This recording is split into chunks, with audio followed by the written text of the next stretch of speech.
Hello, is mis Caitlin ich gefearsin saun an siad an sciannach a hami agus hami nam allanach ag sol morostic an draste. Hami a bhí trang a gopur i chuirse ach ha fis go bhfuil féim ac rútcin éile a dhéanamh gus nach bí a bhil creachte. Tá mi beach go chéich a bhí a gopur sa ghearre agus ha mi chófársnach go bhfuil gare sóri se ma acin, so ha mi an dochas gan chorste riomh agus hi mi a dhéich sib.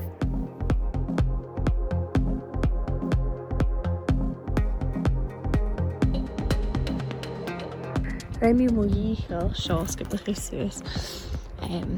Suas na seo, raim mi barach sciplacha agus bacon and a yogurt chalk.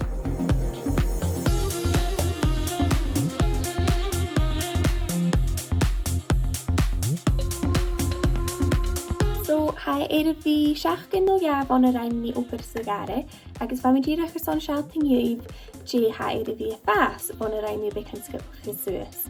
Ha an páist seo an gare a cét fata bear, agus ha mi go mátálaite lena jefur lusin a hacín mar ha na flúrichin go má bria.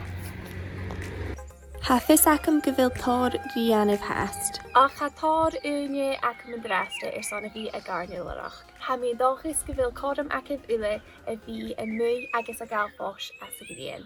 Sírí an drasta.